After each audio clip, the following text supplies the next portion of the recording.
Media one channel കാണുന്ന അതിൻ്റെ പ്രേക്ഷകരായിട്ടുള്ള ആളുകൾക്ക് കുറച്ച് ദിവസങ്ങളായിട്ട് എൻ്റെ ശ്രദ്ധയിൽപ്പെട്ട ഒരു കാര്യം, നിങ്ങൾ നല്ലൊരു വിഭാഗം ആൾ ശ്രദ്ധിച്ചിട്ടുണ്ടാവും. വി ഡി സതീശൻ നമ്മുടെ പ്രതിപക്ഷ നേതാവിന് വേണ്ടി വലിയൊരു PR കമ്പനിയൊക്കെ ചെയ്യുന്നത് പോലെ നമ്മുടെ നിഷാദ് അജിംസൊക്കെ വി ഡി സതീശൻ ഇങ്ങനെ എടുത്തിങ്ങനെ ഉയർത്തുന്നത് നമുക്ക് കാണാം. അത് കുറച്ച് മുമ്പേ തുടങ്ങിയിട്ടുണ്ട്. നമ്മുടെ ഈ ഇലക്ഷന് മുമ്പൊക്കെ ഒരു നല്ല ഇലക്ഷൻ സ്ട്രാറ്റജിസ്റ്റാണ്, ഒരു ബുദ്ധിജീവിയാണ് എന്നുള്ള തരത്തിലാണെങ്കിൽ, പിന്നീട് ലോക്കൽ ബോഡി ഇലക്ഷന് റിസൾട്ട് വന്നെന്ന് അതിൻ്റെ ഫുൾ ക്രെഡിറ്റ് അങ്ങ് എഴുതി കൊടുക്കുകയായിരുന്നു. അപ്പോൾ അന്ന് അജിംസിൻ്റെ നിഷാദിൻ്റെയൊക്കെ ഒരു പെർഫോമൻസ് ജനങ്ങളുടെ ശ്രദ്ധയിൽപ്പെട്ടിട്ടുണ്ടാകും. അന്ന് ആ ഒരു സതീശന് മുഴുവൻ ഒരു ക്രെഡിറ്റ് എഴുതി കൊടുക്കാനുള്ള ഒരു ശ്രമം, എല്ലാം ഒരു സതീശൻ്റെ നേട്ടമാണ്, വി ഡി സതീശൻ്റെ നേട്ടമാണെന്ന് പറയുന്ന തരത്തിൽ ഇപ്പോൾ അതിൻ്റെ ഒരു സഹിക്കുന്നതിൻ്റെ അതിര് കടന്നിട്ടുള്ളൊരു സംഭവമാണ്. ആ ഒരു ലെവലിൽ എത്തിയിട്ടുണ്ട്. നമുക്കതിലേക്ക് കിടക്കാം. ഒരു വശത്ത് പറഞ്ഞുകൊണ്ട് മറ്റൊരു വശത്ത് വിദ്വേഷ പ്രസംഗം നടത്തുന്നവരെ നമ്മൾ പൊന്നാടയിട്ട് സ്വീകരിക്കരുത്. അതായത് ഈ ഒരു സ്റ്റേറ്റ്മെൻറ്റ് വെള്ളാപ്പള്ളിയെ ഉദ്ദേശിച്ചാണ് പറഞ്ഞു തോന്നുന്നു, പേരൊന്നും എടുത്ത് പറഞ്ഞായിട്ട് കേൾക്കുന്നില്ല. നമ്മൾ കാന്തൂർ ഉസ്താദിൻ്റെ പരിപാടിയിൽ വി ഡി സതീശൻ പറഞ്ഞൊരു സ്റ്റേറ്റ്മെൻറ്റാണ്. അതായത് വിദ്വേഷം പ്രസംഗം നടത്തുന്നവരൊക്കെ പൊന്നാടായിട്ട് സ്വീകരിക്കരുത് എന്നാണ് ഉദ്ദേശിച്ചത്. അത് വെള്ളാപ്പള്ളിക്കെതിരെ അവൻ പറഞ്ഞതെന്ന് നമുക്ക് പ്രതീക്ഷിക്കാം. എന്തായാലും ഈ ഒരു സ്റ്റേറ്റ്മെൻറ്റ് CPM ആരും പണ്ടേ ഇത്തരം സ്റ്റേറ്റ്മെൻറ്റ് പറഞ്ഞിട്ടില്ല, കോൺഗ്രസ്സിലാരും പറഞ്ഞിട്ടില്ല. ഓക്കെ, ആദ്യമായിട്ട് സതീശന് ഒരു ഈ എപ്പിസോഡിൻ്റെ ഈ പ്രോഗ്രാമിൽ വരേണ്ടി വന്നു ഒരു സ്റ്റേറ്റ്മെൻറ്റ് പറയാനേ കൃത്യമായിട്ട്. പക്ഷേ ഈ ഒരു സ്റ്റേറ്റ്മെൻറ്റ് പറഞ്ഞപ്പോഴേക്ക് നമ്മളെ നിഷാദ അജിംസൊക്കെ കൊടുക്കുന്നൊരു വേറെ ലെവലിലേക്ക് എടുക്കുകയാണ്. നിഷാദ് അജിംസൊക്കെ നമുക്ക് കാണാം. ഞാൻ പറഞ്ഞ കോൺഗ്രസിലെ തന്നെ കാൻഡിഡേറ്റ്സിനെ എടുക്കും, അതിൽ ഈ വിഷയത്തിൽ ഏറ്റവും ക്വാളിഫൈഡ് ആയിട്ടുള്ള ആരാണെന്ന കാര്യം കൂടി മാർക്ക് ചെയ്യുന്നതാണ് ഇത്. മറ്റേത് പിണറായി വിജയനെ വിമർശിച്ചു എന്നത് മാത്രമല്ല, അതിനകത്ത് നിൽക്കുന്നതിനെ പൊളിറ്റിക്സ് പറയുന്നത് എന്തുമാത്രം ക്ലാരിറ്റിയിൽ പറയുന്നു, എന്തുമാത്രം ക്വാളിഫൈഡ് ആണെന്ന കാര്യം സാക്ഷ്യപ്പെടുത്തുന്ന ഒരു ഇവന്റ് ആയിരുന്നു പറയും. അത് പറയുമ്പോൾ ആൾക്കാർ അദ്ദേഹത്തെ വിമർശിക്കുന്നു. അദ്ദേഹം പണ്ട് RSSന്റെ ഒരു പരിപാടി, അതായത് കോൺഗ്രസ്സിൽ ഏറ്റവും ടോപ്പ് വി ഡി സതീശനാണെന്നാണ് ഇപ്പോൾ ജിംസ് നിഷാദ് ഇത്ര നേരം പറഞ്ഞതിൻ്റെ ഒരു സമ്മറി കേട്ടോ. ഏറ്റവും മികച്ച മുഖ്യമന്ത്രി സ്ഥാനത്തേക്കൊക്കെ ഉള്ള ഏറ്റവും മികച്ചതെന്നാണ് അദ്ദേഹം പറയാതെ പറഞ്ഞുകൊണ്ടിരിക്കുന്നത്. പോയി അവിടെ ഈ RSS വരച്ചു വെച്ചിരിക്കുന്ന ഭാരതമാതാവ് എന്ന കോൺസെപ്റ്റിന് മുമ്പിൽ വിളക്ക് കൊടുത്തിരുന്നു. തെറ്റായ കാര്യമാണ്, അദ്ദേഹത്തിന്റെ ഭാഗത്ത് നിന്ന് ഉണ്ടാവാൻ പറ്റാത്ത ഒന്നാണ്. പക്ഷെ ഇപ്പോഴും അദ്ദേഹം ഞാൻ പോയി അങ്ങനെ ഇനിയും ഒരു കറക്ഷൻ ഉണ്ട്. ഭാരതമാതാവിൻ്റെ ഭാരതാംബയുടെ ഫോട്ടോ അല്ലെങ്കിൽ ഭാരത് മാതാവിൻ്റെ ഫോട്ടോ അല്ലെങ്കിൽ അന്ന് RSSകാർ വരച്ച ഇന്ത്യയുടെ മുകളിലല്ല മാത്രമല്ല മൂപ്പരുകൊണ്ടായി തിരികൊളുത്തിയത്. ആ 2 ഫോട്ടോ ഉണ്ടായിരുന്നു. അതിൽ റൈറ്റിലുള്ള ആൾ ഗുരുജി ഗോൾവാക്കറാണ്. മുസ്ലിംസും ക്രിസ്ത്യൻസും കമ്മ്യൂണിസ്റ്റുകളും ഇൻറ്റേർണൽ എനിമീസ് ആണെന്നുള്ള കൃത്യമായും വ്യക്തമായിട്ടും അഭിപ്രായമുള്ള വ്യക്തിത്വത്തിന് പോയിട്ടാണ് തിരികൊളുത്തിയത്, ഗുരുജി ഗോൾവാക്കർ. അപ്പോൾ അത് നിഷാദ് സൂചിപ്പിക്കാനായിട്ടാണ്. പക്ഷേ അജിംസ് അത് കുറച്ച് കഴിഞ്ഞിട്ട് സൂചിപ്പിക്കുന്നുണ്ട്. അത് പറഞ്ഞപ്പോൾ പക്ഷെ അതൊരു ലളിതമാക്കി എന്നുള്ളൊരു തോന്നലുണ്ട്. ഓക്കെ, കൊളുത്തുമെന്ന് പ്രഖ്യാപിക്കുന്ന ആളല്ല, ഇപ്പോഴും ഒരു ചാൻസ് കിട്ടിയാൽ വിളക്ക് കൊടുത്താൻ പോകുന്ന ആളല്ല. നമുക്ക് ചരിത്രത്തിൽ എമ്പാടും സംഗതികൾ മോശം ചെയ്തു പോയ ആൾക്കാരുണ്ട്. 2014 മുമ്പത്തെ ഇന്ത്യയാണ് 2014 ശേഷമുള്ള ഇന്ത്യ. ഇതാണ് മെയിൻ നിഷാദിൻ്റെ അജിംസിൻ്റെ മെയിൻ ആർഗ്യുമെൻറ്റ്. 2014 ശേഷം ഈ സതീശനൊക്കെ നന്നായിട്ടുണ്ട്, ചെന്നിത്തലയും നന്നായിട്ടുണ്ട്. ഇവരൊക്കെ ഇപ്പോൾ പണ്ടത്തെ ആളുകളൊന്നല്ല. ഇവർ അങ്ങനെ വിളക്ക് കൊളുത്തിയ പോലെ ഇനി വിളക്കൊന്നും കൊടുത്താൻ പോവില്ല എന്നാണ് നമ്മളെ പ്രിയപ്പെട്ട നിഷാദ്. എനിക്ക് പേഴ്സണലി ഇഷ്ടപ്പെട്ട ഒരാളാണ് നിഷാദ് അജിംസൊക്കെ. കേൾക്കാൻ ഭയങ്കര രസമുള്ള മാധ്യമപ്രവർത്തകരാണ്. അപ്പോൾ 2014 ശേഷം ഇവരൊക്കെ നന്നായി എന്നുള്ളതാണ് പറഞ്ഞത്. പക്ഷെ നമ്മൾ ഒരൊറ്റ ചോദ്യമുള്ളൂ, ഈ പറഞ്ഞ ഈ ഒരു തെറ്റ് ഈ സതീശൻ എപ്പോഴെങ്കിലും വി ഡി സതീശൻ എപ്പോഴെങ്കിലും തിരുത്തിയിട്ടുണ്ടോ? ഈ ഒരു ഗോൾവാക്കർക്ക് തിരികൊളുത്തിയത് തെറ്റായിരുന്നു, അദ്ദേഹത്തിന് ഒരു അബദ്ധം പറ്റി. 2006 സംഭവം. അത് RSSകാർ ആണ് അതിൻ്റെ ഫോട്ടോ പുറത്തുവിട്ട് RSSൻ്റെ പരിപാടിയായിരുന്നു. പക്ഷേ എന്നവിടെ ഒരു പുസ്തക പ്രകാശനമാണ് നടത്തിയത്. ആ പുസ്തക പ്രകാശനം മുമ്പ് VS ചെയ്തിട്ടുണ്ട് എന്ന് സതീശൻ പറയുന്നുണ്ട്. സതീശൻ അതിൽ നിന്ന് രക്ഷപ്പെടാൻ വേണ്ടി പറയുന്നത് VS ചെയ്തിട്ടുണ്ട് ഈ പുസ്തക പ്രകാശനം എന്നാണ്. പക്ഷേ നമ്മുടെ മുന്നിൽ എവിടെയും VS പോയിട്ട് ഗോൾവാക്കറിന് തിരികൊളുത്തിയത് നമ്മുടെ മുന്നിൽ എവിടെയില്ല. അതുമാത്രമല്ല ഈ VS കുറിച്ച് നികേഷ് കുമാറാണെന്ന് എൻ്റെ ഓർമ്മ ശരിയാണെങ്കിൽ ഇപ്പം അടുത്തൊരു എവിടെയൊരു ചർച്ചയിൽ പറയുന്നുണ്ട്, ഒരു നരേന്ദ്രമോദിയൊക്കെ ഉള്ള ഒരു ഇവൻറ്റിൽ വെച്ചിട്ട് VS അച്യുതാനന്ദൻ തൊട്ടടുത്ത് നമ്മുടെ തോമസ് ഐസക് ഒക്കെ. അപ്പോൾ തോമസ് ഐസക് ഒന്ന് മുന്നോട്ട് മോഡിക്കൊന്ന് കൈ കൊടുത്താലോ എന്ന് വിചാരിച്ചിട്ടൊന്ന് മുന്നോട്ട് പോകുന്നപ്പോൾ നമ്മുടെ VS കൈയിന് പിടിച്ചിട്ട് അവൻ്റെ അടുത്തൊക്കെ പോയേക്കരുതെന്നോ അങ്ങനെ എന്തോ പറയുന്നതായിട്ട് നികേഷ് കുമാറിൻ്റെ ഒരു ബൈറ്റ് എവിടെയോ ശ്രദ്ധയിൽപ്പെട്ടതിൻ്റെ ഓർക്കാണ്. ഞാൻ പറയുന്നത് VS ആ കാര്യത്തിലൊക്കെ കൃത്യമായിട്ടുള്ള നിലപാടുണ്ടായിരുന്നു. ഓക്കെ, ഇനി ആ പുസ്തകം വിവേകാനന്ദ സ്വാമികളുടെ ഒരു കുറിച്ചുള്ള പുസ്തകമാണ്, അത് പബ്ലിഷ് ചെയ്തതാണെങ്കിൽ. പക്ഷേ എന്തായാലും കോൾ വാക്കർക്ക് VS തിരികൊളുത്തിയതായിട്ട് എവിടെയും പറഞ്ഞിട്ടില്ല. എവിടെയും ഒരു എവിഡൻസോ RSSോ BJPയോ അത്തരം ഒരു വാദം എവിടെയും ഉന്നയിച്ചായിട്ട് ഇന്നവരെ കാണാൻ കഴിഞ്ഞിട്ടില്ല. അപ്പോൾ ഞാൻ പറഞ്ഞു വരുന്നത് സതീശൻ തിരുത്തിയിട്ടില്ല, മീഡിയ വണ്ണാണ് തിരുത്തുന്നത്. സതീശൻ അത് തിരുത്തിയിട്ടില്ല, സതീശൻ അത് തെറ്റുപറ്റിയെന്നും പറയുന്നില്ല. മീഡിയ വണ്ണും അതിന്നൊക്കെ മാറിയിട്ടുണ്ട് എന്നാണ് പറയുന്നത്. പക്ഷെ സതീശൻ മാറിയിട്ടില്ല എന്നുള്ള, നമ്മൾ 2014 ശേഷം മാറിയെന്നാണല്ലോ VD സതീശനെ കുറിച്ച് പറയുന്നത്. നമുക്ക് ഒന്ന് രണ്ട് കോണ്ടെക്സ്റ്റുകളൊക്കെ നോക്കി നോക്കാം. മീഡിയ വണ്ണിൻ്റെ തന്നെ സോഴ്സ് റെഫറൻസായി വെച്ച് നമുക്ക് നോക്കി നോക്കാം ഈ സതീശൻ മാറിയിട്ടുണ്ടോ ഇല്ലേ എന്നുള്ളത്. ഒന്നാമത്തെ കാര്യം, നമ്മുടെ ഈ ലോക്കൽ ബോഡി എലക്ഷൻ കഴിഞ്ഞ ഉടനെ VD സതീശൻ വിജയത്തെക്കുറിച്ച് പറയുന്ന പ്രസ് മീറ്റിലുണ്ട് സതീശൻ എവിടെ മാറിയിട്ടുണ്ട്, മീഡിയ വൺ പറഞ്ഞ പോലെയാണോ എന്നുള്ളത്. കേട്ടോ. രണ്ടാമത്തെ കാര്യം എന്ന് പറയുന്നത് അവർ കാണിച്ച വർഗീയതയാണ്. ഞാൻ പല പ്രാവശ്യം പറഞ്ഞു, പാർലമെന്റ് തെരഞ്ഞെടുപ്പ് വരെ ന്യൂനപക്ഷ വർഗീയത, പാർലമെന്റ് തെരഞ്ഞെടുപ്പ് കഴിഞ്ഞപ്പോൾ ഭൂരിപക്ഷ വർഗീയത. പാർലമെന്റ് തെരഞ്ഞെടുപ്പ് വരെ ന്യൂനപക്ഷ വർഗീയത, അതായത് CPM LDF ന്യൂനപക്ഷ വർഗീയത ചെയ്തു എന്നാണ് ഈ പറയുന്നത്. അപ്പോൾ ഈ LDF ന്യൂനപക്ഷ വർഗീയത ചെയ്തു എന്ന് പറയുമ്പോൾ, LDF എന്ന് പറയുന്ന മെയിനായിട്ട് ന്യൂനപക്ഷങ്ങളും എന്ന് പറയുമ്പോൾ മെയിനായിട്ട് നോക്കുന്നത് അത് മുസ്ലിം വിഭാഗത്തിനോട് അവർക്ക് വേണ്ടി എന്തോ ചെയ്തു. രണ്ടും ഒരേ വേർഡാണല്ലോ ഉപയോഗിച്ചത്. പാർലമെൻറ്റ് ഇലക്ഷൻ വരെ ന്യൂനപക്ഷ വർഗീയത, പാർലമെൻറ്റ് ഇലക്ഷൻ കഴിഞ്ഞപ്പോൾ ഭൂരിപക്ഷ വർഗീയത. അപ്പോൾ ഇപ്പോൾ നടക്കുന്ന ഭൂരിപക്ഷ വർഗീയത ആണെങ്കിൽ, ഈ വെള്ളാപ്പള്ളി പറയുന്നത് ഒരു ഭൂരിപക്ഷ വർഗീയത ആണെങ്കിൽ, അതേപോലെ നിങ്ങളുടെ ആരെങ്കിലും ശ്രദ്ധയിൽപ്പെട്ടിട്ടുണ്ടോ? ഏതെങ്കിലും ന്യൂനപക്ഷങ്ങൾക്ക് വേണ്ടി മറ്റൊരു വെള്ളാപ്പള്ളി ഇതേപോലെ മറ്റു മതസ്ഥരെയൊക്കെ മുസ്ലിങ്ങൾക്കെതിരായിട്ടൊക്കെ സംസാരിപ്പിക്കുന്നത് നിങ്ങളുടെ ശ്രദ്ധയിൽപ്പെട്ടിട്ടുണ്ടോ? ഇനി അത് വേണ്ട, ഈ ഇദ്ദേഹം മറ്റൊരു കോണ്ടെക്സ്റ്റിൽ ഉപയോഗിക്കുന്ന ഒരു വാക്കെന്ന് വെച്ചാൽ ഒരു കൈൻഡ് ഓഫ് എൻ അപ്പീസ്മെൻ്റ് ആണ്. മുസ്ലിം അപ്പീസ്മെൻ്റ് എന്നാണ് അദ്ദേഹം ഉപയോഗിക്കുന്നത്. അപ്പോൾ ഒരു മുസ്ലിങ്ങളെ പ്ലീസ് ചെയ്യാൻ വേണ്ടിയിട്ട്, അല്ലെങ്കിൽ ന്യൂനപക്ഷങ്ങളെ പ്ലീസ് ചെയ്യാൻ വേണ്ടിയിട്ട്, അവരെ ഒന്ന് പ്രീണിപ്പിക്കാൻ വേണ്ടിയിട്ട്, അതാ വാക്കാണ് അദ്ദേഹം ഉപയോഗിക്കുന്നത്, പ്രീണനം. ആ മുസ്ലിം പ്രീണനമായിരുന്നു മുമ്പ് നടത്തിയത്, അല്ലെങ്കിൽ ന്യൂനപക്ഷ പ്രീണനം എന്നാണ് പറയുന്നത്. ന്യൂനപക്ഷ പ്രീണനമാണ് നടത്തിയതെന്ന് പറയുമ്പോൾ നിഷ്പക്ഷമായിട്ടും നിങ്ങളൊന്ന് ചിന്തിച്ച് നോക്കി. LDF എന്തെങ്കിലും മുസ്ലിം സമുദായത്തിന് കഴിഞ്ഞ ലോക്സഭാ ഇലക്ഷന് മുമ്പ് എന്തെങ്കിലും ചെയ്തു? ഒരൊറ്റ കാര്യം ചെയ്തിട്ടുണ്ട്. മറ്റെന്തെങ്കിലുമൊക്കെ നിങ്ങൾ കാര്യമായിട്ട് ചെയ്തായിട്ടൊക്കെ നിങ്ങൾ ഓർമ്മയിലുണ്ടോ? ഒരൊറ്റ കാര്യമാണ് ഈ പറഞ്ഞ VD സതീശൻ പറഞ്ഞ വർഗീയത ഉണ്ടല്ലോ, ന്യൂനപക്ഷ വർഗീയത എന്ന് പറഞ്ഞ സംഭവത്തിന് ആധാരമായിട്ടുള്ളത് ഫലസ്തീന് നൽകിയ പിന്തുണയാണ്. അപ്പോൾ ഒരു ഫലസ്തീൻ അനുഭാവം മാത്രമാണ് CPM കാഴ്ചവെച്ചിട്ടുള്ളത്. ഒന്ന് കഫിയൊക്കെ ഇട്ടിട്ട് പബ്ലിക്കലി അവർ കുറേ എവിടെയൊക്കെ പ്രത്യക്ഷപ്പെട്ടിരുന്നു. അതുപോലെ തന്നെ സ്വരാജിൻ്റെ ഒരു സ്റ്റേറ്റ്മെൻ്റ് ഉണ്ട്. ആ ഒരു സ്റ്റേറ്റ്മെൻറ്റ് എന്ന് പറഞ്ഞാൽ കോൺഗ്രസ്സിൽ എന്നല്ല, കേരളത്തിൽ തന്നെ രാഷ്ട്രീയ നേതാക്കൾ അത്രയും കൃത്യമായിട്ടൊരു, നമ്മുടെ പ്രിയപ്പെട്ട CHൻ്റെ ഒക്കെ വാക്കുകൾ കടമെടുക്കുകയാണെങ്കിൽ, ഒരു മുടിനാരിഴക്ക് വ്യത്യാസമില്ലാതെ എന്ന തരത്തിലേക്ക് കൃത്യമായിട്ട് ഈ ഫലസ്തീൻ്റെ ഒക്കെ വിഷയങ്ങളിൽ ആ സമയത്തൊക്കെ മാധ്യമങ്ങളെ ഫോളോ ചെയ്യുന്ന ആളുകൾക്കൊക്കെ കൃത്യമായിട്ട് ഓർമ്മ ഉണ്ടാവും. അത്രയ്ക്ക് കൃത്യമായിട്ട് ഫലസ്തീനിലെ ജനങ്ങൾ അനീതിയാണ് നേരിടുന്നതെന്ന് കൃത്യമായിട്ട് പറഞ്ഞ ഒരാൾ സ്വരാജായിരുന്നു. അല്ലാതെ നിങ്ങളുടെ മനസ്സിലേക്ക് കോൺഗ്രസ്സിൽ ആരെങ്കിലും ഉണ്ടോ അങ്ങനെ പറഞ്ഞായിട്ട്? ഓർമ്മയില്ല, എൻ്റെ ഓർമ്മയിലില്ല കേട്ടോ. എന്തായാലും അങ്ങനെ ഒരു സ്റ്റേറ്റ്മെൻറ്റ് പറഞ്ഞതിനാണ് ഈ പറഞ്ഞത് വർഗീയത. മീഡിയ വണ്ണാണ് ഫലസ്തീൻ അനുകൂലമായിട്ട് ഏറ്റവും കൂടുതൽ കേരളത്തിൽ എന്നല്ല, ഇന്ത്യയിൽ തന്നെ ഫലസ്തീൻ വിഷയത്തിൽ ഏറ്റവും കൂടുതൽ അതിൻ്റെ വിഷയങ്ങൾ ചർച്ച ചെയ്യുകയും ഒക്കെ ചെയ്തിട്ടുള്ള അവർ നേടുന്ന എല്ലാ പ്രശ്നങ്ങളും ജനങ്ങളിലേക്ക് എത്തിക്കാൻ ശ്രമിച്ചൊരു ചാനലാണ് മീഡിയ വൺ. മീഡിയ വൺ ഇതിനോട് യോജിക്കുന്നുണ്ടോ?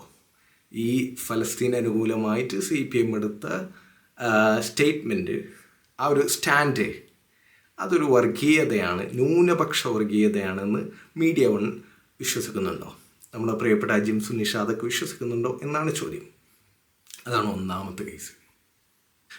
രണ്ടാമത് നമ്മളെ നിഷാദ് പറഞ്ഞ 2014 ശേഷം, 2014 കഴിഞ്ഞ വർഷമൊക്കെ നടന്ന സംഭവങ്ങളല്ലേ, നമ്മുടെ PV അൻവർ നടത്തിയിട്ടുള്ള എല്ലാ പ്രസ്താവനകളും, അതായത് പോലീസിലെ സംഘവൽക്കരണം ഇതായിരുന്നല്ലോ PV അൻവറിൻ്റെ ആശയങ്ങളിലെ ഏറ്റവും വലിയ ആശയം.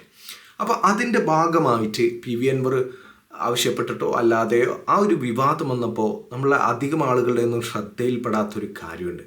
സകല പോലീസുകാരും എന്ത് ചെയ്തിരുന്നു, ട്രാൻസ്ഫർ ചെയ്തിരുന്നു. എസ്പെഷ്യലി മെയിൻ പോസ്റ്റുള്ളവരെ. ആരൊക്കെയാണ് ലിസ്റ്റൊന്നും എനിക്ക് കാണാനല്ല. എന്തായാലും സർക്കാർ SP ഉൾപ്പെടെ മലപ്പുറം ജില്ലയിലെ പോലീസുകാരെ കൂട്ടത്തോടെ സ്ഥലം മാറ്റിയെന്നാണ്. ഈ സ്ഥലം മാറ്റിയത് എന്തിനു പേരില്ല? മലപ്പുറം ജില്ലക്കെതിരെ മലപ്പുറം ജില്ല ഒരു മോശം പ്രസ്ഥാനം, മോശം ഏരിയ ആണെന്നുള്ള ധാരണകൾ ഉണ്ടാക്കാൻ പോലീസ് ശ്രമിച്ചു എന്നുള്ളൊരു ഇതാണ്. അത് പൂർണ്ണമായും അത് അത്തരത്തിലുള്ളൊരു സംഭവം സംഭവിച്ചിട്ടുണ്ടെങ്കിൽ ഞാനത് ആഭ്യന്തര വകുപ്പിന് അത് പൂർണ്ണമായിട്ടും അതിൻ്റെ ഉത്തരവാദിത്വം ഉണ്ട് എന്ന് തന്നെ ഞാൻ വിശ്വസിക്കുന്നു. അതോടൊപ്പം തന്നെ ഇങ്ങനെ കൂട്ടത്തോടെ ആ ഒരു വിവാദം വന്നപ്പോൾ പോലീസുകാരൊന്നും ആ കൂട്ടത്തോടെ മാറ്റിയപ്പോൾ VD സതീശൻ എന്താ പറഞ്ഞേ? മാധ്യമത്തിൽ നിന്നുള്ള കോട്ടാണ്. മലപ്പുറം ജില്ലയിലെ പോലീസുകാരെ കൂട്ടത്തോടെ സ്ഥലം മാറ്റിയ നടപടി അപഹാസ്യമാണെന്ന് പ്രതിപക്ഷ നേതാവ് VD സതീശൻ. ശശിധരനെ എന്ത് കാരണത്താൽ ആണ് മാറ്റിയത്? SP ശശിധരനെ മാറ്റിയിട്ടുണ്ട്. മികച്ച ട്രാക്ക് റെക്കോർഡുള്ള ഉദ്യോഗസ്ഥനാണ് ശശിധരൻ. എന്തോ ഒരു നരബലി ഉൾപ്പെടെ കുറേ കേസുകളൊക്കെ അദ്ദേഹം തെളിയിച്ചിട്ടുണ്ട് എന്നാണ് പറയുന്നത്. നമ്മൾ ശ്രദ്ധിക്കേണ്ടത് ഈ ശശിധരനെ മാറ്റിയത് മികച്ച ട്രാക്ക് റെക്കോർഡ് എന്ന് പറയുന്നത് ഒരു പോലീസുകാരന് മികച്ച ട്രാക്ക് റെക്കോർഡ് ഒരു കാര്യത്തിൽ മാത്രം പോരാ. നമ്മൾ TP സെൻകുമാർ അല്ലെങ്കിൽ ശ്രീലേഖയൊക്കെ IPS അല്ലേ, അവരുടെയൊക്കെ ട്രാക്ക് റെക്കോർഡ് എടുത്താൽ നമുക്ക് ഒരുപാട് കുറ്റങ്ങളൊന്നും കണ്ടെത്താൻ പറ്റുകയൊള്ളുന്നില്ല. പക്ഷേ അവരുടെ രാഷ്ട്രീയമായിട്ടുള്ള നിലപാടുകൾ വെച്ച് കൂട്ടി വായിക്കുമ്പോഴാണ് നമ്മൾ അവരുടെ യഥാർത്ഥ ട്രാക്ക് റെക്കോർഡ് നമ്മൾ പലപ്പോഴും മനസ്സിലാക്കുന്നത് അല്ലേ.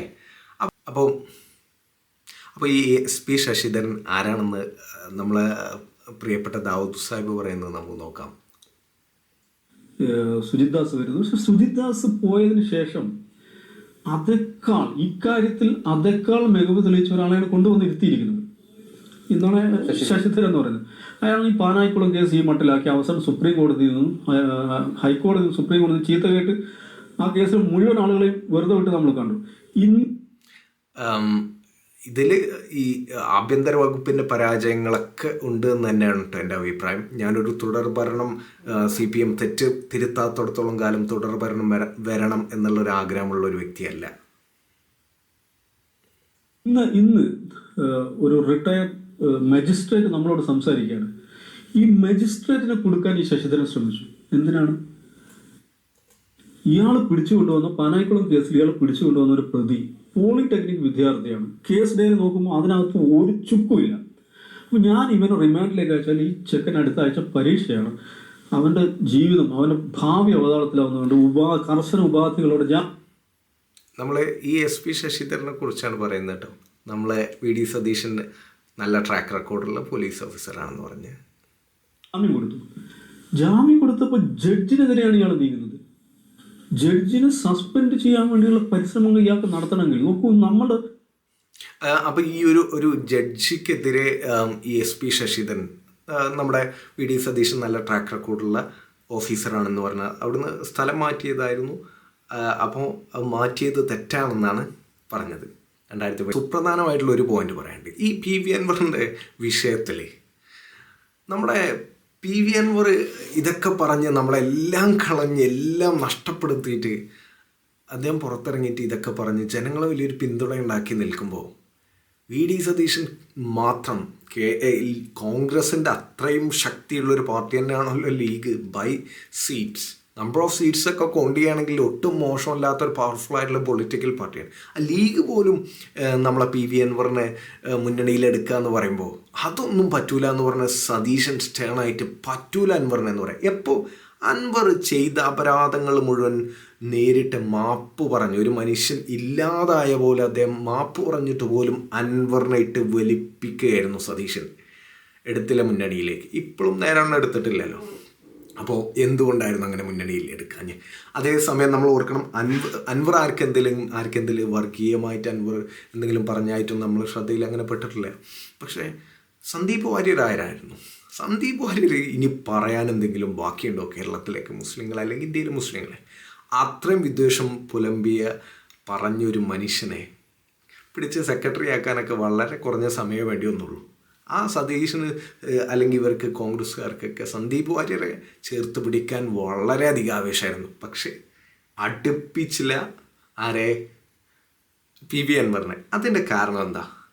അദ്ദേഹത്തിൻ്റെ താല്പര്യം, ആ താല്പര്യങ്ങൾ ബഞ്ച് ഓഫ് തോട്ടുമായിട്ടുള്ള കണക്ഷനാണ്. ബഞ്ച് ഓഫ് തോട്ട് എന്ന് പറഞ്ഞാൽ ഗോൾവാക്കറിൻ്റെ അദ്ദേഹത്തിൻ്റെ ബുക്ക് എന്ന് വേണമെങ്കിൽ നമുക്ക് പറയാം, എസ്സേകളൊക്കെ കമ്പൈൻ ചെയ്തിട്ടുള്ളതാണ്. അപ്പോൾ അദ്ദേഹത്തിൻ്റെ ഗോൾവാക്കർ മൈൻഡ് സെറ്റാണോ അവിടെയൊന്ന് നമുക്ക് നമ്മൾ ചിന്തിക്കേണ്ടതുണ്ട്. പിന്നെ മാപ്പ് പറഞ്ഞ് കാല് പിടിച്ച് മാപ്പ് പറഞ്ഞ പോലെ പറഞ്ഞൊരു മനുഷ്യൻ മുന്നണിയിൽ എടുക്കാതിട്ട് വലിപ്പിക്കുന്നതിൻ്റെ ഉദ്ദേശം എന്താണ്? അത് ഒരുപക്ഷെ മീഡിയ വണ്ണിന് മനസ്സിലാവാത്തതുകൊണ്ടേക്കാരും, അല്ലെങ്കിൽ മീഡിയ വണ്ണിന് മനസ്സിലായാലും പറയാത്തതുകൊണ്ടാവും. ഇത് മാത്രമല്ല കേട്ടോ, നമ്മൾ നാഷണൽ പെർസ്പെക്റ്റീവിൽ നോക്കുകയാണെങ്കിൽ കോൺഗ്രസിന് ഇത്രയും ഒരു ആറ്റിറ്റ്യൂഡ് ഉണ്ട്. ആ ബീഹാറിൽ കിട്ടിയിരുന്ന 2-3 സീറ്റൊക്കെ കിട്ടിയിരുന്ന ഒരു പാർട്ടിയാണ് MIM, അസദുദ്ദീൻ ഓവൈസിൻ്റെ പാർട്ടി. അവരൊന്ന് മുന്നണിയിലേക്ക് വരട്ടെ പറഞ്ഞപ്പോൾ അടുപ്പിക്കില്ല എന്ന് പറഞ്ഞാൽ മാറ്റി നിർത്തി. ശിവസേന വന്നപ്പോഴോ മഹാരാഷ്ട്രയിൽ ശിവസേനയായിട്ട് എന്ത് ടൈപ്പും ആവാം. പക്ഷേ മുസ്ലിം അല്ലെങ്കിൽ ആ ആശയക്കാരോട് നാഷണൽ ലെവലിലും അത്ര ഒരു വിയോജിപ്പുണ്ട്. അതൊക്കെ മീഡിയ വണ്ണും പറയുന്നതായിട്ട് അവരുടെ ട്രാൻസ്ക്രിപ്റ്റിൽ നമുക്ക് കാണാം കേട്ടോ. ഒന്നും മീഡിയ വൺ മറച്ചു വെക്കുന്നൊന്നുമില്ല. പക്ഷേ ഇപ്പോൾ അതൊക്കെ 2014 ശേഷം നടന്നതൊക്കെ മറന്നതാണ് തോന്നുന്നുണ്ട്. അതേപോലെ മറ്റൊരു എക്സാമ്പിൾ കൂടി പറയാം. ഈ VD സതീഷിൻ്റെ നിലപാടുകളൊക്കെ സൂപ്പറാണെന്ന് പറയുമ്പോൾ നമ്മളെ വിദ്യാഭ്യാസ മന്ത്രി ഉണ്ടല്ലോ, നമ്മുടെ സെൻറ്റ് റീത്ത സ്കൂളിലല്ലേ നമ്മളെ ഈ തട്ടം ഹിജാബ് വിഷയം ഉണ്ടായല്ലോ.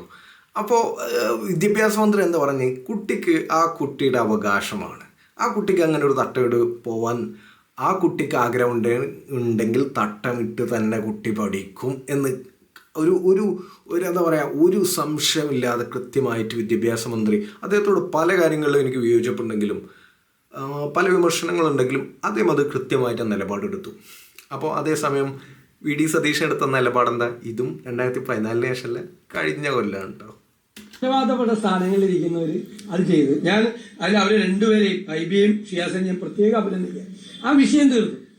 എന്നിട്ട് ആ എഴുതിയിലേക്ക് അതിലേക്ക് വീണ്ടും എണ്ണ കോരി ഒഴിക്കുകയാണ്, വീണ്ടും അത് ആധികത്തിക്കാണ്. അതായത് ഹൈബിയും ഷിയാസും കൂടി പ്രശ്നം തീർത്തു എന്നാണ്. എങ്ങനെ തീർത്തത്? കുട്ടിയോട് പറഞ്ഞു തട്ട ഇടാതെ പോയാൽ മതിയെന്ന്. ഇതാണ് ഹൈബിയും നമ്മുടെ ഷിയാസും കൂടി തീർത്തതേ കേട്ടോ. അതിന് പ്രത്യേകം അഭിനന്ദിക്കുമെന്നാണ് പറഞ്ഞത്. അതായത് ഒരു പ്രതിപക്ഷ നേതാവിൻ്റെ ഒരു സ്റ്റാൻഡുണ്ട്.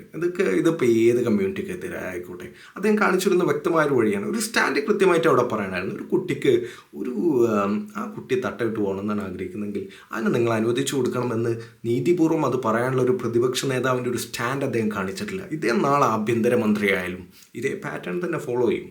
അപ്പോൾ അത് ഇപ്പോൾ നേരത്തെ VS ഗോൾവാക്കറിൻ്റെ അവിടെ തിരികൊളുത്തിയപ്പോൾ അതെന്തേന്ന് ചോദിച്ചപ്പോൾ VS അങ്ങനെ ചെയ്തു എന്ന് പറഞ്ഞില്ലേ. ഇനി നാളെ പറയും സുജിത് ദാസും അജിത് കുമാറൊക്കെ ഇത് ചെയ്തിട്ടുണ്ട്. അപ്പോൾ ഇനി എൻ്റെ കൂടെയുള്ള പോലീസുകാർക്ക് ഇതൊക്കെ ചെയ്യാൻ പറ്റും എന്ന് പറയും. ഒരു രീതിയാണ്, ഒരു പാറ്റേൺ ആണ്.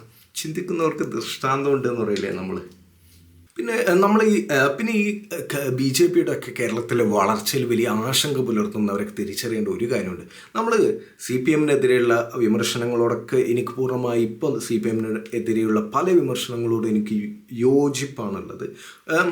അതൊക്കെ ഉള്ളപ്പോൾ തന്നെ നമ്മുടെ ഈ കോൺഗ്രസ് കേരളത്തിൽ നാഷണൽ പെർസ്പെക്റ്റീവിൽ ഒരു നാഷണൽ ലെവലിൽ രാഹുൽ ഗാന്ധിയുടെ ഒക്കെ പോരാട്ടം വളരെയധികം സ്വാഗതാർഹമാണ്. അദ്ദേഹത്തോട് കഴിയുന്നതൊക്കെ മൂപ്പര് ചെയ്തുകൊണ്ടിരിക്കുന്നുണ്ട്. പക്ഷെ ഒരു സ്റ്റേറ്റ് ലെവലിൽ കേരളത്തിൽ എന്തുകൊണ്ട് BJP വളരുന്നു എന്ന് നമ്മൾ ചിന്തിച്ച് നോക്കിക്കഴിഞ്ഞാൽ നമ്മൾ മനസ്സിലാക്കേണ്ടതുണ്ട്, ഒരു കാലത്തും BJPക്കെതിരായിട്ടുള്ള ഒരു മൂവ്മെൻറ്റും കേരളത്തിൽ അവർക്കെതിരെ അവരുടെ ആശയങ്ങളുടെ തെറ്റെന്താണ്, അവരെത്രമാത്രം ജനങ്ങളെ വർഗീയവൽക്കരിക്കുന്നുണ്ട്, അവർ ജനങ്ങളുടെ ഏത് തരത്തിലാണ് അവരുടെ നിലപാടുകളിലെ തെറ്റുകൾ ചൂണ്ടിക്കാണിക്കാനുള്ള ഒരു രാഷ്ട്രീയ ഇടപെടലുകളും കോൺഗ്രസ് ചെയ്യാറില്ല. CPM ചെയ്യുന്നുണ്ടോ എന്ന് ചോദിച്ചാൽ CPM-നെതിരെ നമ്മളിപ്പോൾ വിമർശനാത്മകമായിട്ട് തന്നെ കാണുകയാണ്. നമ്മൾ CPM-നെ മാറ്റിയെടുത്ത് CPM-ൻ്റെ അടുത്ത് ആ ആശയങ്ങളോട് സംഘപരിവാർ ആശയങ്ങളോട് കോംപ്രമൈസ് ചെയ്തു എന്നുള്ളൊരു തരത്തിൽ നമ്മൾ കാണുകയാണെങ്കിൽ പോലും ഇവിടെ കോൺഗ്രസ് ഒരു കാലത്തും ഇത്തരം ആശയങ്ങൾക്കെതിരെ കൃത്യമായുള്ള നിലപാടും നടപടിയും കേരളത്തിൽ എടുക്കുന്നില്ല. എത്രത്തോളം എന്ന് പറഞ്ഞാൽ നമ്മൾ അതുപോലെ തന്നെ നമ്മൾ പറയേണ്ട കേട്ടോ, ഇപ്പോൾ കഴിഞ്ഞ കുറച്ച് ദിവസങ്ങൾക്ക് മുമ്പ് വാളയാറിലുള്ള ആ വിഷയം നടന്നില്ല. വാളയാർ ഒരു മനുഷ്യനെ ബംഗ്ലാദേശ് എന്ന് പറഞ്ഞ് അടിച്ചു കൊന്നവരെ BJP-കാരാണ് അതിൽ കൂടുതലുള്ളത് എന്ന് കണ്ടിട്ട് അത് BJP-യുടെ ഏതെങ്കിലും ആശയമാണെന്നോ എന്തെങ്കിലും തരത്തിലുള്ള ഒരു സ്റ്റേറ്റ്മെൻറ്റ് കൃത്യമായിട്ട് പറയാൻ നമ്മുടെ പ്രതിപക്ഷ നേതാവ് തയ്യാറായില്ലോ? ഇല്ല, അത്തരത്തിലൊന്നും അദ്ദേഹം തയ്യാറായില്ല. പിന്നെ നമ്മൾ മനസ്സിലാക്കേണ്ട, എനിക്ക് പ്രിയപ്പെട്ട നമ്മൾ തുടങ്ങിയത് നിഷാദ് നജീംസാണ്. അപ്പോൾ നിഷാദിനോട് വളരെ സ്നേഹത്തോട് പറയാനുള്ളത്, ഞാൻ പറഞ്ഞല്ലോ, പിന്നെ എനിക്ക് നിഷാദിനോട് എനിക്ക് ഇഷ്ടപ്പെട്ട മാധ്യമപ്രവർത്തകനാണ്. നിഷാദിനോട് വിനയത്ത് പറയാനുള്ളത്, കഴിഞ്ഞ കുറച്ച് ദിവസങ്ങൾക്ക് മുമ്പ് ചർച്ചയിൽ അനിൽ ബോസ് താങ്കളെ വിളിച്ചത് SDPI എന്നാണ്. ഇവരിലൊരു ഗോൾവാക്കർ ഫാൻസ് ഉണ്ട്, ഒരു സ്ലീപ്പിംഗ് സെല്ല് അല്ലെങ്കിൽ ഒരു മൃദു സംഘികൾ കോൺഗ്രസ്സിലുണ്ട്. ആ ആശയക്കാർ സജീവമാണ്. താങ്കൾ തന്നെ നിഷാദ് തന്നെ പറഞ്ഞ വാക്കുകൾ കണമെടുക്കുകയാണെങ്കിൽ ഇവരുടെ മെയിൻ പ്രശ്നം പിണറായി വിജയനാണ്, നരേന്ദ്രമോദി ഇവർക്കൊരു പ്രശ്നമേ അല്ല എന്നുള്ള തരത്തിലുള്ള ഒരു ആശയ പ്രചരണത്തിലെ പരാജയം കൂടിയുണ്ട്. അപ്പോൾ ഇതൊക്കെ മാറ്റിവെച്ച് നമ്മൾ VD സതീശൻ സൂപ്പറാണ് എന്ന് പറയാനുള്ള ഒരു തെളിവും നമ്മുടെ മുന്നിൽ ഇപ്പോൾ ഇല്ല. രാഷ്ട്രീയപരമായിട്ട് നമുക്ക് CPM മാറണമെന്നാണ് നമ്മൾ ആഗ്രഹിക്കുന്നതെങ്കിൽ, ഇപ്പോൾ CPM ചെയ്തു കൂട്ടി അല്ലെങ്കിൽ ഇപ്പോൾ ഉള്ള ഭരണത്തിലെ വീഴ്ചകൾ നമ്മൾ ചൂണ്ടിക്കാട്ടിയിട്ട് അവരെ തിരുത്താത്തത് കൊണ്ട് അവർ തുടർ ഭരണത്തിലേക്ക് വരണ്ട എന്ന് തന്നെയാണ്. അവർ തിരുത്താത്തിടത്തോളം കാലം, തിരുത്തുകയാണെങ്കിൽ ഇനിയും സമയമുണ്ട്, തിരുത്തുമെന്ന് നമുക്ക് നോക്കാം. എന്തായാലും തിരുത്താത്തിടത്തോളം കാലം അവർ ഭരണത്തിലേക്ക് വരേണ്ടതില്ല.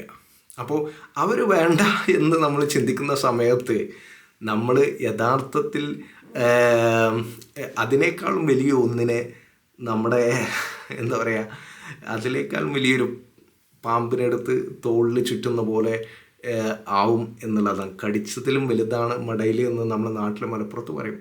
അപ്പോൾ അത്തരത്തിലൊരു കാര്യങ്ങളാണോ എന്നുള്ളത് അതൊരു മീഡിയ വണ്ണിൻ്റെ ഒക്കെ ഒരു സ്റ്റാൻഡിന് ചേർന്നാണോ എന്ന് മീഡിയ വൺ ഒരു പക്ഷേ പരിശോധിക്കുമെന്ന് നമുക്ക് പ്രതീക്ഷിക്കാം. കൺക്ലൂഡ് ചെയ്യുമ്പോൾ പറയാനുള്ളത്, നമ്മൾ ദാവൂദ് സാഹിബ് പറയുന്ന പോലെ നോക്കു നിഷാദെ സതീശൻ. ഞാൻ ആ സ്റ്റേറ്റ്മെൻറ്റ് പറയുന്നില്ല, എന്തായാലും അതാണ്. ഓക്കെ.